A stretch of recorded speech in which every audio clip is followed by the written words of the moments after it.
construction d'un assemblage boulonné. Donc on veut réaliser un assemblage boulonné entre deux voire plusieurs pièces. Donc ici on va voir comment réaliser un assemblage boulonné entre l'échantillol, ici le plat plié, et la coiffe qui est en dessous. Voilà. Donc pour ce faire, avant toute chose, la première vérification à faire, c'est que notre SCU soit correctement orienté. Donc il faut savoir que les boulons qui vont être donc mis en place seront toujours, donc l'axe des boulons vont suivre la direction Z. Donc ça veut dire que l'axe des boulons, là, ici, les axes seront mal orientés. Donc je vais définir la bonne orientation de mon SCU, donc je vais pivoter pour que l'axe Z soit perpendiculaire au plan de contact entre mes deux pièces. Donc pour ce faire, je vais faire pivoter autour de l'axe Y mon SCU. Bon, je veux que mon axe Z soit vertical ascendant, donc vers le haut, donc je vais pivoter encore une fois et une autre fois, voilà. Donc là mon axe Z est bien vertical et perpendiculaire au plan d'assemblage. Ensuite, je vais donc utiliser la fonction dans début, objet, qui me permet donc une des fonctions, il y en a plusieurs, hein, vous avez celle-là, rectangulaire point d'angle, rectangulaire centre et rectangulaire 2 points. Donc moi c'est celle-là que je vais utiliser, rectangulaire 2 points. Il me demande de sélectionner les objets que je veux assembler avec les boulons. Donc moi je sélectionne bouton gauche une première fois l'échantillol, puis la coiffe. Je valide avec le bouton droit de la souris. Ensuite, il me demande de positionner le coin inférieur.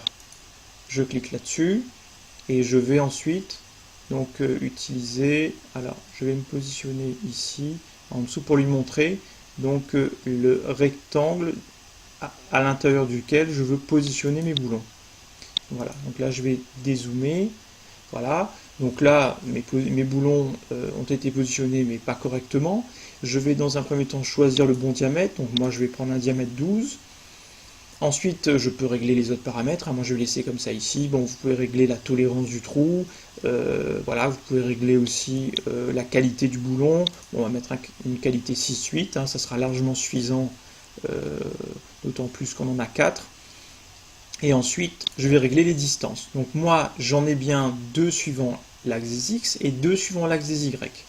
Et le paramètre que je vais utiliser pour la disposition, donc sachant que ça va être disposé par rapport au centre du rectangle que j'ai défini au départ, et je vais ici, en réglant distance X intermédiaire et distance Y intermédiaire, régler en fait le pas longitudinal, donc P1, et le pas transversal P2.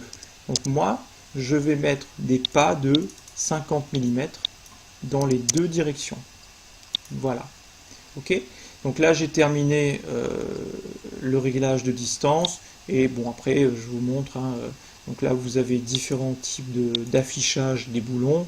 Donc si vous en avez beaucoup sur un modèle, je vous déconseille de cocher solide. Ça va alourdir énormément donc la mémoire et l'affichage, donc il est préférable de sélectionner standard. Voilà. Donc là on va laisser sur solide pour bien visualiser nos boulons. Le comportement, bon, on n'y touche pas, donc là ça signifie que ce sera bien repéré dans les listes, on les utilisera dans les tests de collision, donc ça c'est bon. Voilà, définition du trou, vous pouvez modifier le trou, si vous voulez un trou oblong par exemple, c'est ici que ça peut se régler, donc trou rond, trou oblong, fraisé, etc. Donc là, je ne vais pas y toucher. Ensuite, dernière chose, donc là, on peut voir hein, que nos éléments sont bien assemblés. Il ne faut pas oublier, si vous n'avez pas mis dans le bon calque au départ, de mettre les boulons dans les bons calques. Donc là, actuellement, ils se trouvent dans le calque esquisse de construction, c'est pas correct.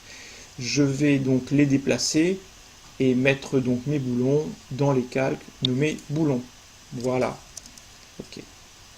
Et mon assemblage boulonné est correctement défini.